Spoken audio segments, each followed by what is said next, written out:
Hello రుచిమిత్రులారా, welcome to my channel. నాతో నేను ఈరోజు మనం చేసుకోబోయేది ఎగ్ కర్రీ. ఈ ఎగ్ కర్రీని ఈజీ అండ్ సింపుల్గా ఎలా చేయాలో చూసిద్దామా. దీనికోసం కూరగాయలు కట్ చేసుకుందాం. ముందుగా మనం 3 పచ్చిమిర్చిని కట్ చేసి పక్కన పెట్టుకుందాం. దాంతోపాటు ఒక పెద్ద సైజు ఉల్లిపాయల్ని ఇలా చిన్న చిన్నగా కట్ చేసుకొని పక్కన పెట్టుకుందాం. అలాగే ఒక పెద్ద సైజు 2 టమాటాలను కూడా ఇలా చిన్న చిన్నగా కట్ చేసుకొని పక్కన పెట్టుకుందాం.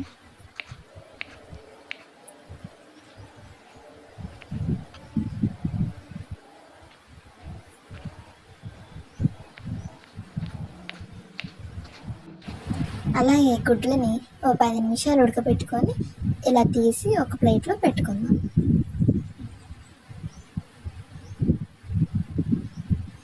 ఒక ప్యాన్లో నూనెను వేసుకుందాం.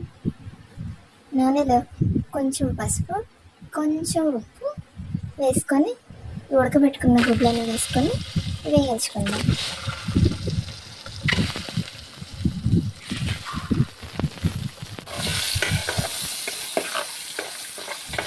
ఇలా కొంచెం వేగే వరకు ఈ గుడ్లను వేయించుకుంటే చాలండి.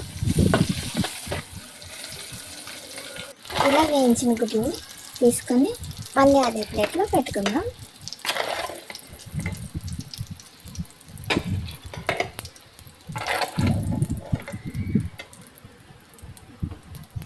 ఈ గుడ్లను వేయించుకున్న ప్యాన్లోని కొంచెం నూనె పోసుకొని తాలింపు దినుసుల్ని వేసుకుందాం. ఈ తాలింపు కొంచెం వేగిన తర్వాత మనం కట్ చేసుకున్న ఉల్లిపాయ పచ్చిమిర్చి ముక్కలను వేసుకుందాం.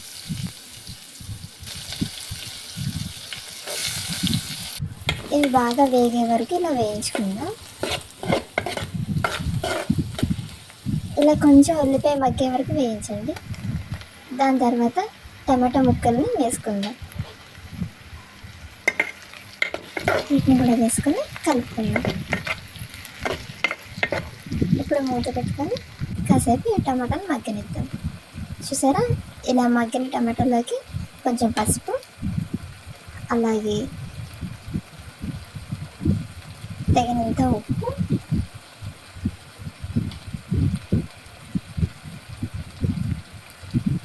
దాంతోపాటు మీ రుచికి సరిపడా కారం, మీరు ఎంత తింటారో అంతే వేసుకోండి.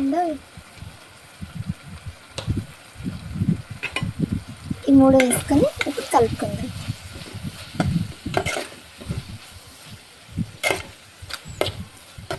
కలుపుకొని కాస్త మగ్గనిద్దాం. ఇలా మగ్గిన టమాటాల్లోకి కొంచెం నీళ్ళు పోసుకొని ఉడకనిద్దాం.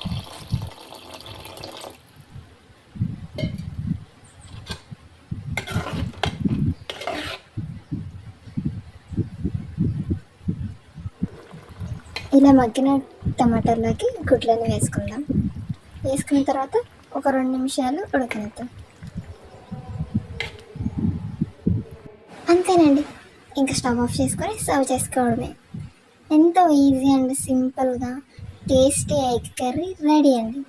ఎవరైనా ఈజీగా చేసేసుకోవచ్చు. చాలా బాగుంటుందండి, ఒక్కసారి ట్రై చేసి చూడండి. అది అండి ఈరోజు కర్రీ. చూసారా ఎంత బాగుందో, తింటే ఇంకా బాగుంటుంది. సో ఇలాంటి టేస్టీ అండ్ ఈజీ రెసిపీస్ కోసం subscribe to my channel my kitchen diaries. మరో రుచికరమైన వంటల్లో మళ్ళీ కలుద్దాం.